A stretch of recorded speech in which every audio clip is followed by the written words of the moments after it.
97.5 LA Power, B97.5 Vegas, iGlobal Media, the GLAAD Awards, the GLAAD Honors Awards, all of the things.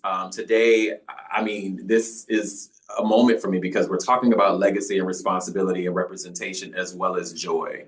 And we have two phenomenal and amazing footprints on the call today. She is one of the most outspoken people and loving people, I have to say. JerrieJohnson constantly gives the best hugs that I have ever had in my entire life. And we had this phenomenal, I always like to give him his flowers every time I see him. The youngest showrunner, creator, the one that is out here making the moves and really creating the conversations. We have the phenomenal Jordan Cooper's in the building, everybody. Put your hands together. Woo! Thank you. So glad to be here with y'all. Yes, I miss you, Jordan.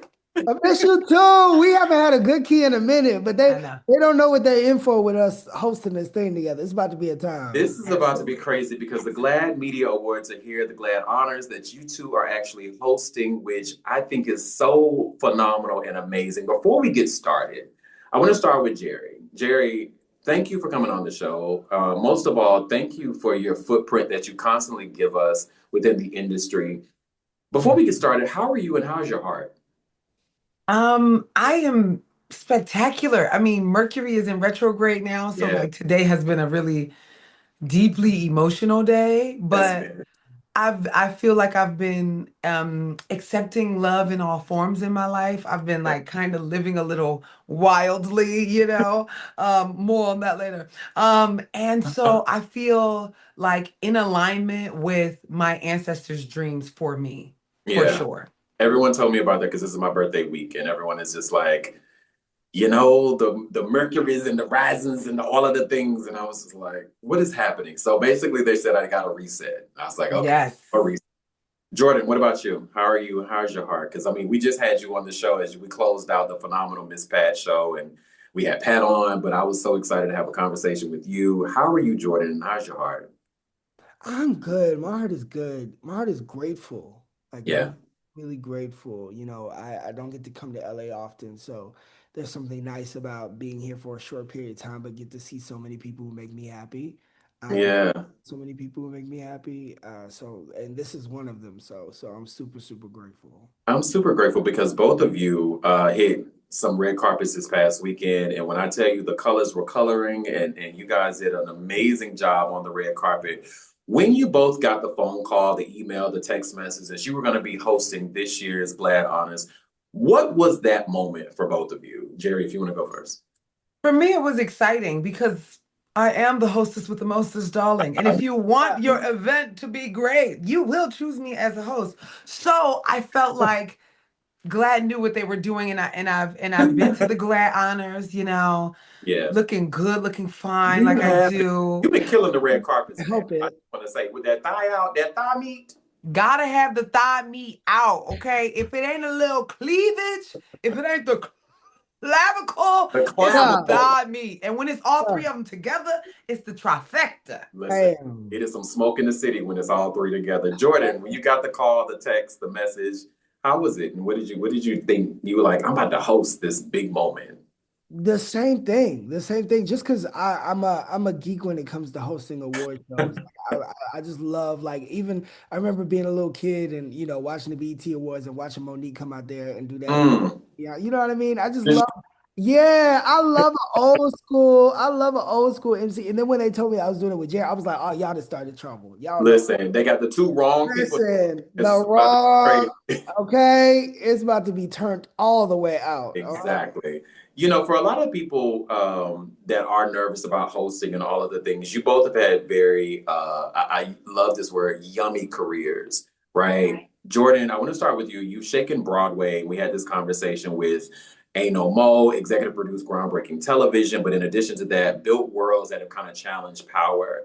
And when GLAAD called you and that 15-year-old Jordan kind of like resurfaced again, what did you think about What would you wanted to have told that 15-year-old Jordan? Like, wow, I'm about to now host this large platform, and the things that I am going to create mean something. What would you have told that 15-year-old Jordan?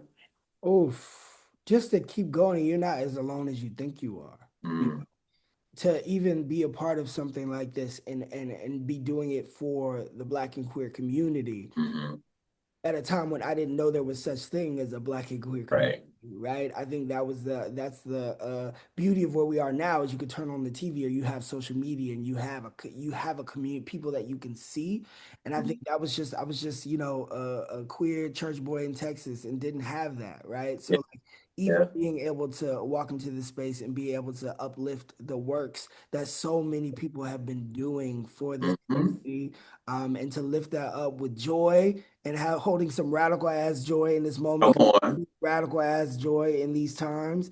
And so I can't wait till we get a chance to do that and lift that room up with that love. Yeah. That part, someone on this call has been super intentional. Jerrie, when I tell you your storytelling from Good Trouble to Harlem have really implemented things that have embodied characters to expand visibility. You've done that even on your own personal platform when it comes to the them days, the she thems, all of the things, right? When it comes to correcting the pronouns, what responsibility do you feel walking into a room that honors the LGBTQIA plus community with the representation just across media?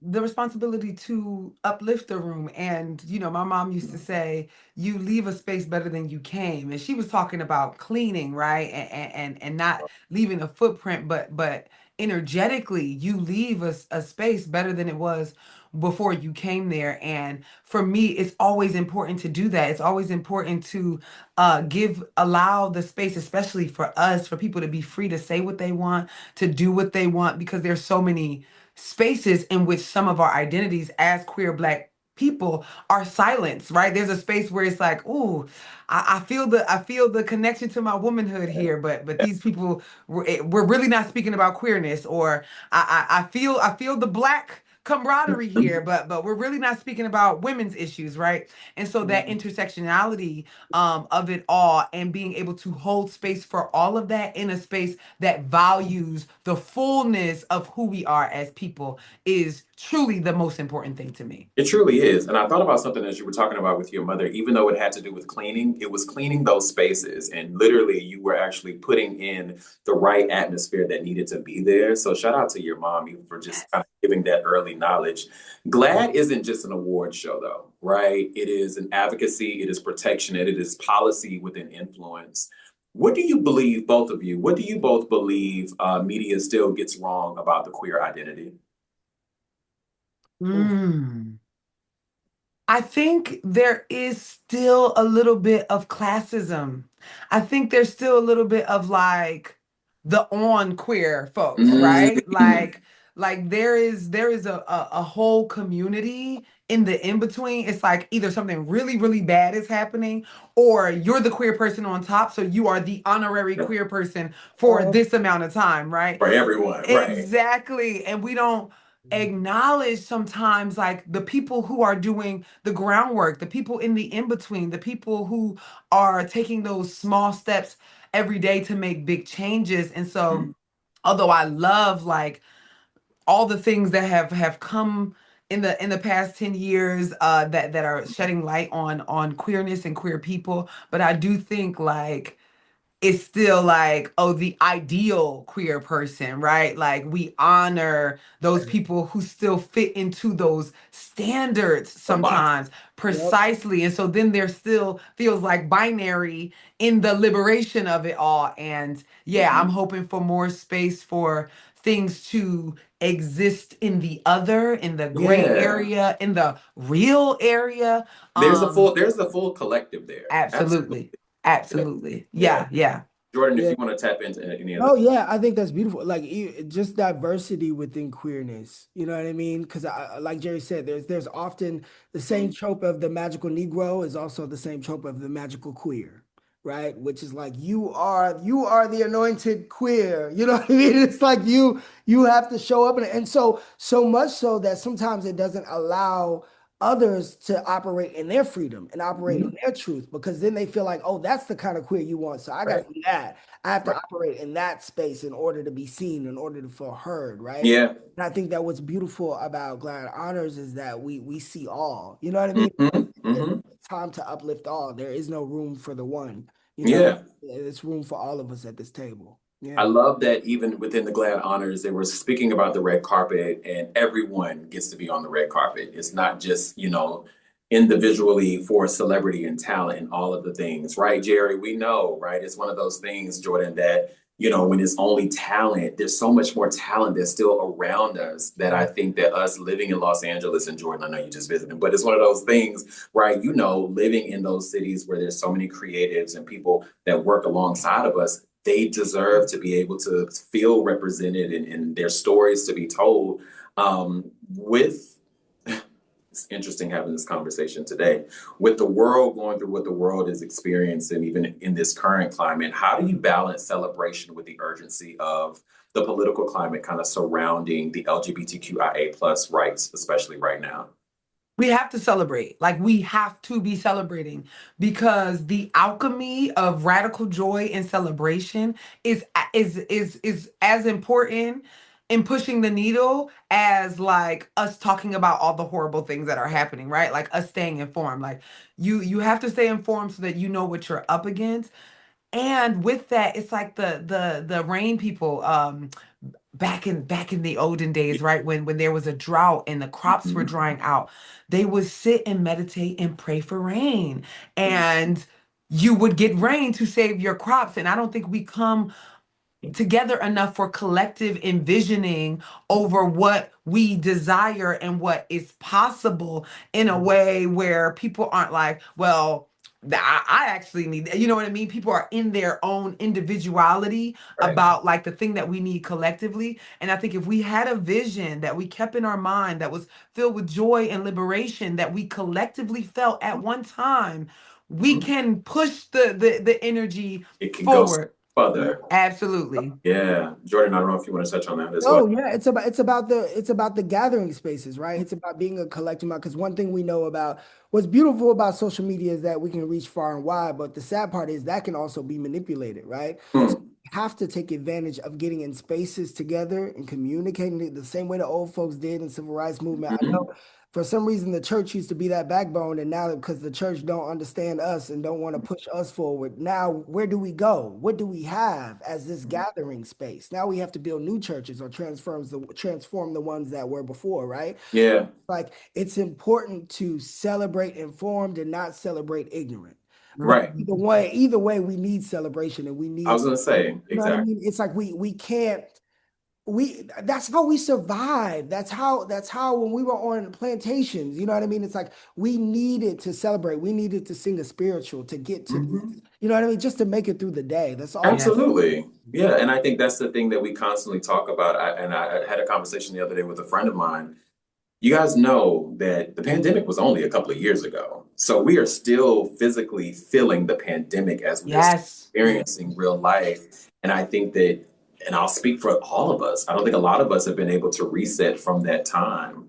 And as we are just continuously, as you both have said, still continue to celebrate ourselves and others, we got to, because it's all about community, right? So, Jerrie, I want to get into you really quick. So, playing Ty Reynolds on Harlem, a queer tech founder who navigated love and ambition. First of all, absolutely loved your character, loved all of the things that you have done within these roles. But Ty, for me, was one of those that just, it spoke to so many women that did not feel seen in those roles as a boss, right? And I think you definitely magnified that to the top level. What did that role kind of teach you about vulnerability? Mm. Well, it for me, because I am more vulnerable than Ty, it taught me actually how to preserve a little bit more, how to be in reserve, how not to like give out free energy all of the time Yep. everywhere that I go. Ty is very calculated. You know what I mean? Yes. She's running the businesses. She's being strategic. She knows what to do when and how much to give when. And that tempering of the energetic currency is actually how you build energetic wealth, right? Because you keep pouring and not pouring back, then you just are pouring from an empty cup. And I think Ty is one that pours from overflow. She even got some in the reserve, right? She not gonna give too much more than what need to be gave. Precisely. And so I think I've learned how to be more intentional via Ty on how I spend my energetic currency. Absolutely. Absolutely. Jordan, I always like to embarrass you because I think your work is absolutely phenomenal and the world needs to understand it. Being named Forbes 30 under 30 in 2024, validation and the progress of power, you definitely hit that on the head. But I think a lot of people don't understand the volume of your career, right? You are a Black playwright and a Black queer playwright. I always like to separate the two because they are two separate things at times. Within this industry, and that historically, there are not a lot of Black queer playwrights that we know of, right, that have been as successful as you. When did you realize you did not need permission anymore? What's so beautiful is I always say this because I didn't have access to theater when I was younger. My theater was very early on was sitcoms, was like Norman Lear sitcoms, things like that. And then also those Chitlin Circuit plays that you would get from the barbershop, whether it be a Tyler Perry play, whether it be a David E. Talbot play, whether it be a JerrieJohnson play or a Shelley Garrett play. There was a freedom that came with those Chitlin Circuit plays. And that was kind of my base in a way where I saw the freedom that they existed in. So when I got into middle school and I started actually learning the traditional American theater, like the Arthur Millers and the Stephen Sondheims and the Shakespeares I was able to take the freedom that I was given from, I call them the godfathers of the Chitlin Circuit, That part. freedom that I was given from them and the knowledge that I'm getting from the traditional American theater and know that I can operate in this space, but I don't have to play by your rules. That part. Yes, And absolutely. so because I knew I didn't have to play by their rules, there was automatically a new recipe or a new seasoning in my food whenever I made it. You know what I mean? There was something that was like, what is this freedom? What is this? Like, what is this? He don't give a damn. And it kind of translates into, television work too, specifically with the Miss Pat show, which is like first time we saw R-rated family sitcom, because there was a freedom, there was a liberation that was mixed into the recipe. And I feel like those people who, so often we don't look upon or we don't lift up like the, Jakari's Johnsons or the David Shelley Garrett's, but like those people gave me that freedom to say you can be Black and like you don't write with white people in mind. You know what I mean? You don't have with whiteness at the center. You write as if we're the only ones in the room. Yes, which is what I love about AMO. It's like hearing you just talk about your inspiration. I'm like, oh my God, that makes so much sense. Right? Because it is so poetic and so classic and so Shakespearean, but it is also so like Black and guttural and like, ooh, there's a lot of gems in here that only we understand. And that to me is so special. It's paramount. I want to get into some questions because when people heard that you guys were hosting, and it came out, the questions started flowing in, so we were able to kind of curate 3 main questions. The first one comes from Tony, and Tony is out of Brooklyn, New York. He will be visiting here in LA. He says, for both, we're seeing more LGBTQ plus characters in and on screen, but are we seeing more depth?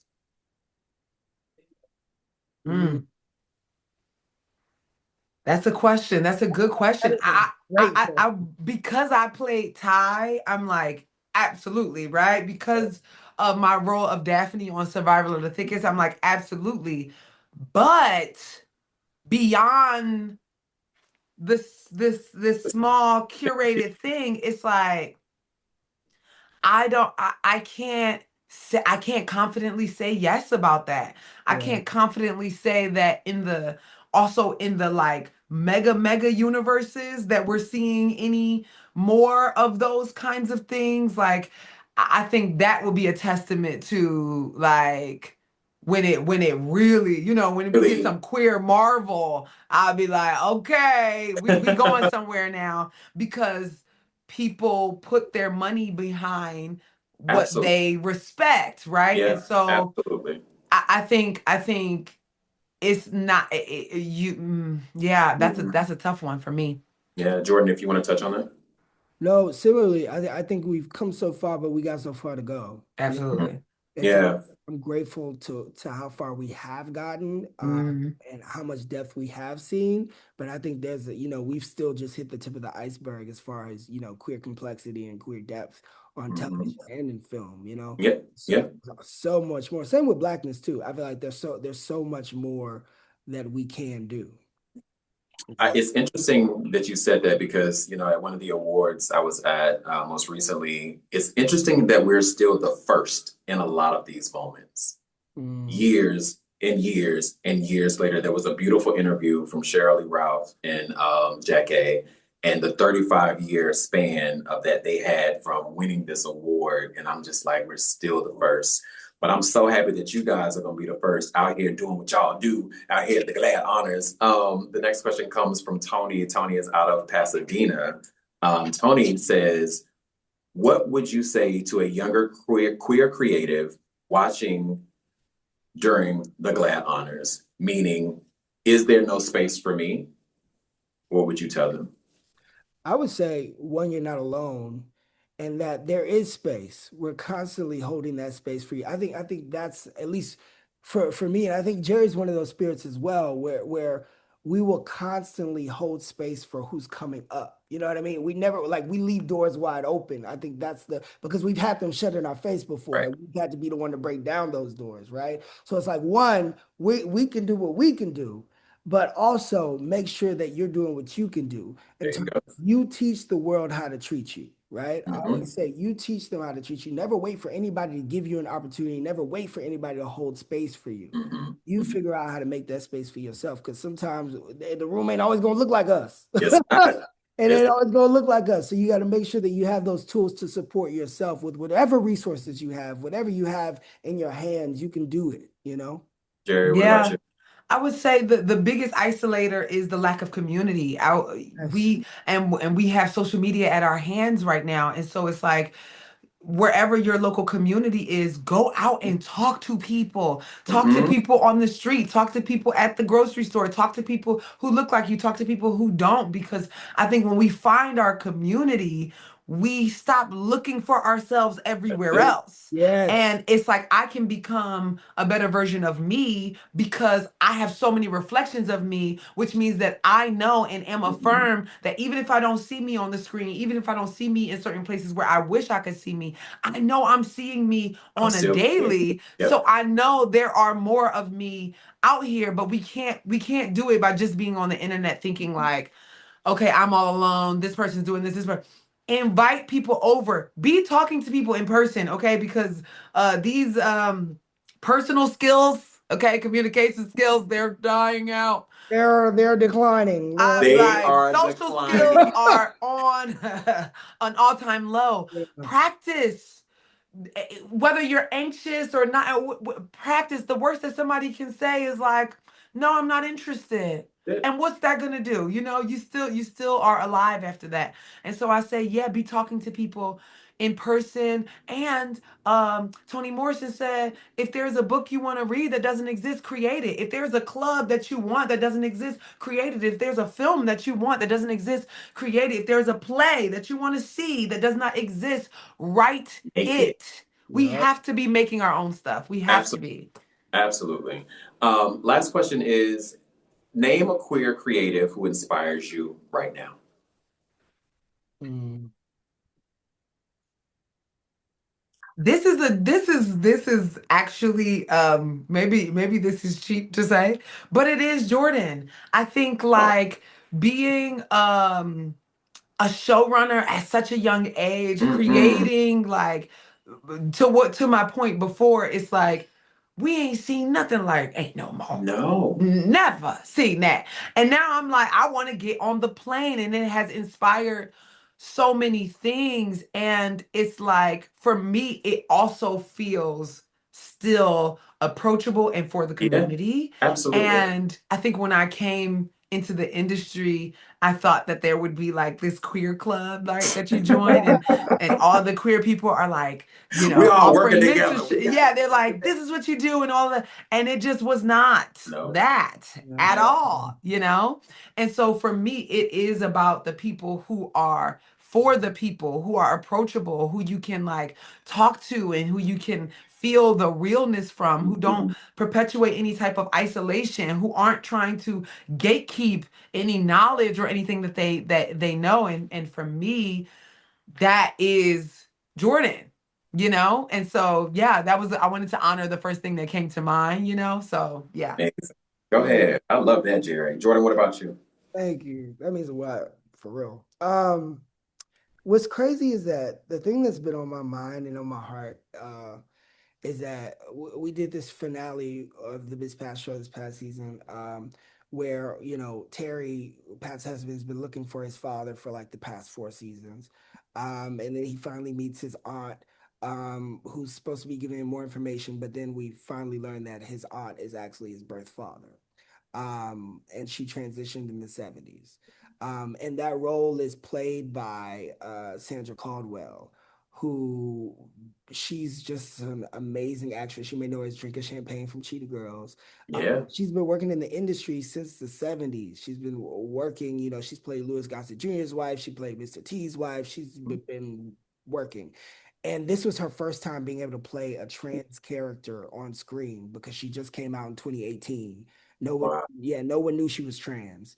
And so it was very vulnerable for her to play this role and to like literally after we shot a take, she like had to take a second because she was crying and the whole cast just came around her and hugged her because there was a release that was happening. There was a freedom, a liberation that was happening, and her stepping in her truth after spending so many years being afraid of being clocked, or somebody's going to say something, or somebody knows something. I'm going to lose this job. This is going to be the last job I ever have. To all of a sudden, step up and be brave in 2026 and be able to say, no, I'm playing this character because this is who I am. And it's just so inspiring. She's about 74 years old now.